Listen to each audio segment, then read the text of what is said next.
Welcome back to my channel. Josephine here.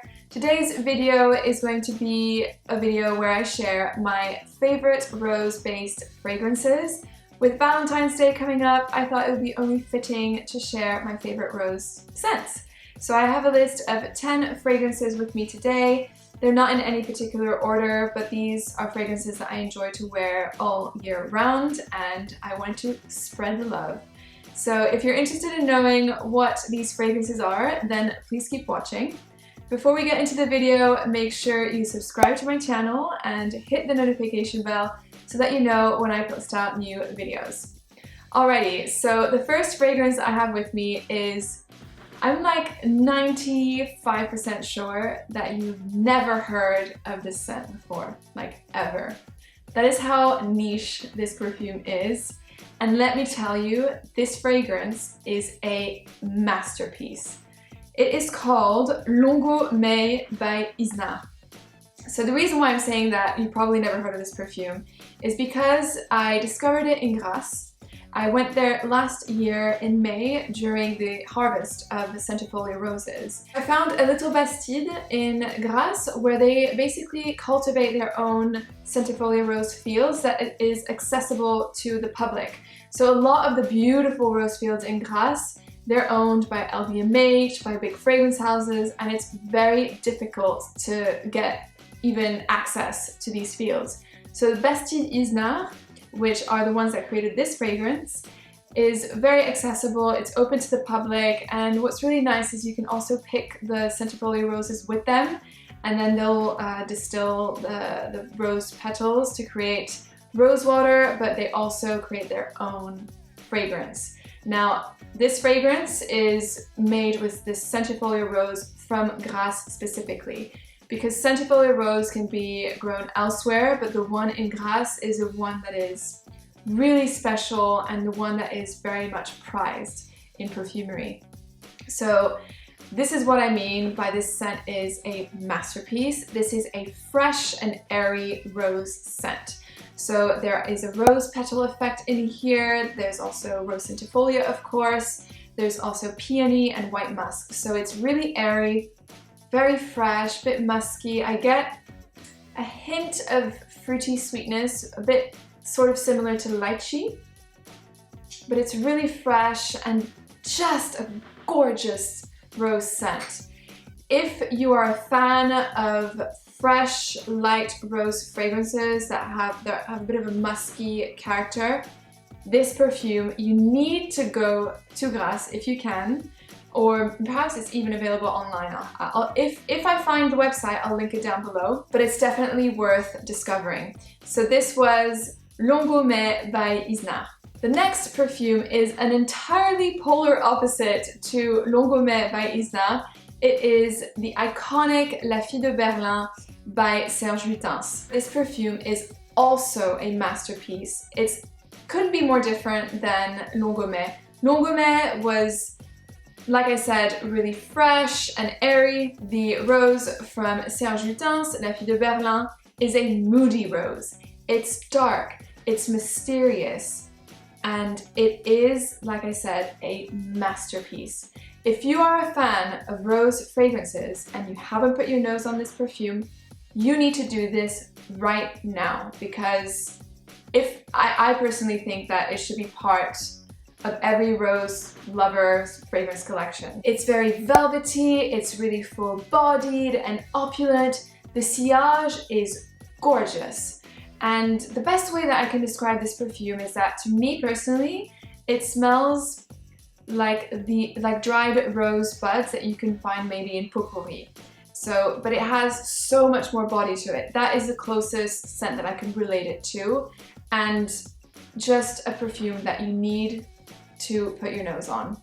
So that was La Fille de Berlin by Serge Lutens. The next fragrance is a scent that hasn't been much talked about either, and it is Edition Véronique by Mise en Cire. For those of you who don't know, Mise en Cire is Alberto Morillas's fragrance brand, and Alberto Morillas, in my opinion, is the perfume god, and so his fragrances are just stunning, and I find that there's a common characteristic with this brand, Mise en Cire, all the perfumes are very elegant. And so Edition Véronique is a really elegant, salty and mineral rose. So the notes in this fragrance are rose, iris, cade, white musk, jasmine, and also has a woody amber accord. Essentially, it smells really fresh, clean, super elegant, and as it develops on your skin, it develops a warm, balmy, slightly fruity touch as the jasmine peeks through. So in a nutshell, it's very fresh, mineral, balmy, and a little bit sweet, and definitely one to try if you're more into these fresh, light, rosy fragrances. The next scent is infamous Lipstick Rose by Frédéric Malle. I could not include this fragrance in this list because, again, everyone talks about it online. It is very much loved, and I myself very much enjoy it too. So the notes in this fragrance are rose, there's iris, violet, white musk, and vanilla.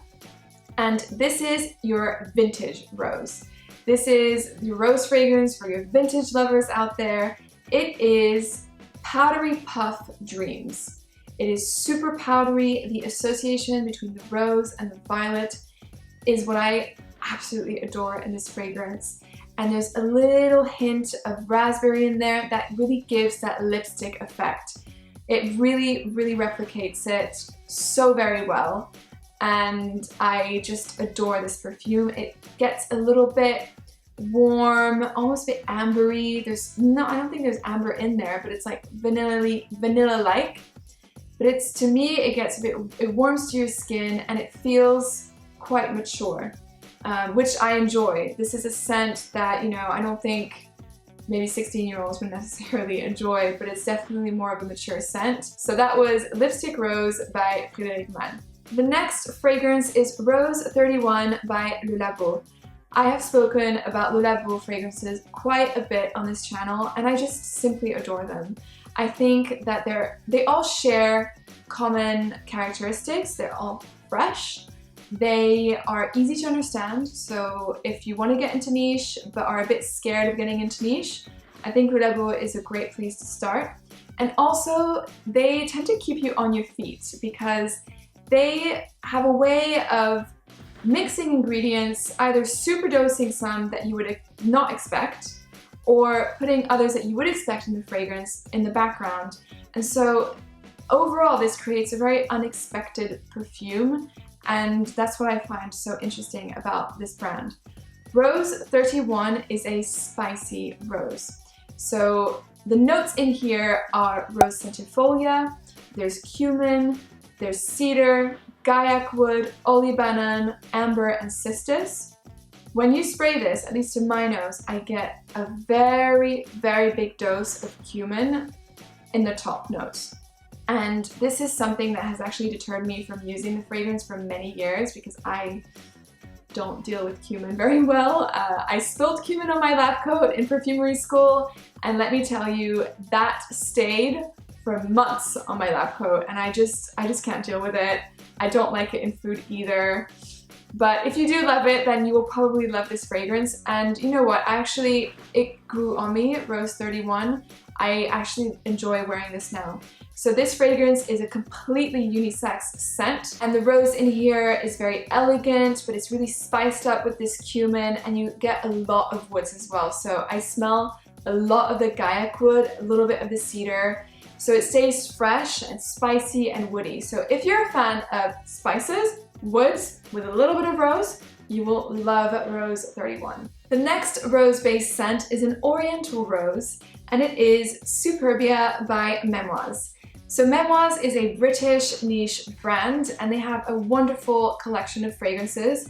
They have a dark range, and Superbia is part of the dark range, which is a range that is about excess. It's really daring, it's opulent, and dark and mysterious. And they also have a light range, which the scents are lighter, they're more airy, and actually also good to wear in the summertime. My favorite fragrance out of the entire range is Superbia. And the reason being is because it's probably one of the most gorgeous rose to oud combinations that I've smelled so far. There's a ton of these out there on the market, but for me personally, I find them to be too strong, too opulent, and I can never really pull them off. With Superbia, however, it's just really easy to wear, and I really like wearing this in the wintertime at night because it makes you feel sexy, you smell really good, and the sillage is insane. So the notes in here are rose, oud, saffron, amber, and patchouli. So I definitely get a saffron note in here when you spray it, but the oud in here is stunning, let me tell you. The oud is really smooth. You don't get like that dirty, gritty, bit beast-like feel from the oud. It's just really smooth. And the rose is a little bit sweet and jammy and just blends really nicely with the oud. As the fragrance dries down on your skin, it gets a little bit musky, and that really lifts the fragrance and makes, to me personally, this composition very wearable. So if you like oriental rose scents, then I recommend you check out Superbia by Memoirs. This next fragrance you're probably really bored of hearing about for those of you who watch my channel. For those of you who are new, you will discover a very unique scent. This perfume is as I've described it in the past, a futuristic rose. It is Dôme Rosa Eau Sanguine by Liquide Imaginaire.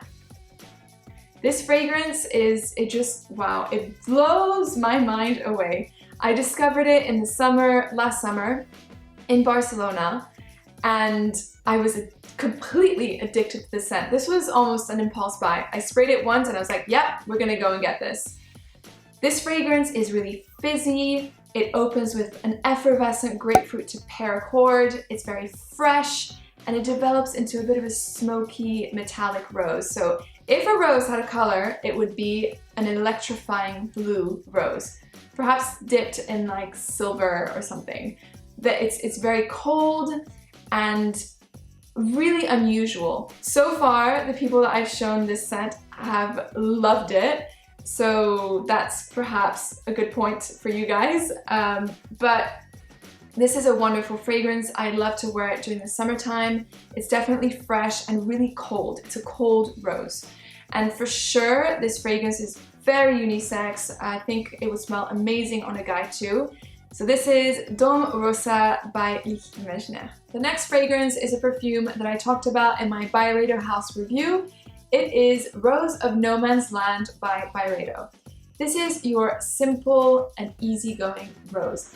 This is a rose for the fragrance lovers that want something that smells nice, that's not too complicated, that won't embalm the room with a fragrance. It's just simple but done very well. So the notes in here are pink pepper, rose, papyrus, raspberry, and white amber.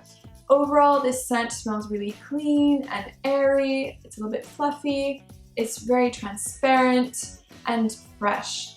It kind of has a rose petal effect with a hint of fruitiness from the raspberry. Unlike the raspberry in Frédéric Malle, which gives it a bit of a vintage feel, this raspberry in Rose of No Man's Land is a bit juicier, and it adds that tanginess that's quite nice. So that was my take on Rose of No Man's Land. Next up, we have a fruity rose. It is Lucid Dream by Ex Idolo. Ex Idolo is another British niche brand, and I think they have a collection of 4 fragrances, and Lucid Dream is definitely the one that I prefer. So it's a fruity rose, but it's made really spicy and woodsy. This is not going to give you the impression of a cheap smelling perfume. Quite the contrary. This is really luxurious. So the notes in here are citrus, pink pepper, rose, davana, patchouli, incense. It's a wonderful, woodsy, spicy, fruity rose scent. When you first spray this, you get a very potent amount of pink pepper that frankly is a little bit sharp, but then it settles down and you get a fruitiness from the perfume that's a bit berry-like. There's no berries listed in the ingredients, but that's the impression that I get. It's a bit berry-like on a bed of woods. So imagine being in a forest and picking berries. This is what the opening of this perfume smells like. And then as the perfume continues to develop, there's a beautiful association between rose and woods. It is stunning, and the woods in here are a bit smoky and a bit dry at the same time. And overall, it's really luxurious and sensual. You kind of feel like you're in a magical forest with fairies or something. That's the impression that I get from this fragrance. It definitely has that dreamlike effect on me personally. So this, like I said, this fragrance is really luxurious, it's very sensual and sexy, and it's for sure more of a nighttime scent.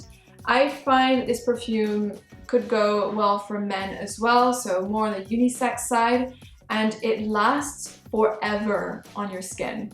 It lasted on my skin over 6 hours, so the longevity is amazing. So that was Lucid Dream by Exidolo. Last but not least, and a fragrance that you know very well if you've been watching my channel for a while, but it just ticks all the boxes in my books. It is La Libella by Memo. This is your daring rose. You want to wear this when you want to make a statement, when you want to feel and be assertive. Out of all the fragrances that I talked about today, this is perhaps less of an obvious rose scent. There's notes of rose in here, of jasmine, of orchid, vanilla, tobacco. Oh, it's just so good. And this is a perfume that will make you feel confident, super sexy. I'd love to wear this at night, and it will get you so many compliments. Just trust me on this. So if you haven't already smelled this fragrance, you need to go into store right now. By the way, I'm not paid to talk about this. I truly 100% believe in this perfume. You need to go and smell it. And that concludes my favorite rose fragrances. I hope you liked this video, and I hope that you spend a wonderful Valentine's Day. If you celebrate it or not, celebrate yourself on that day, and I will see you very soon in the next video.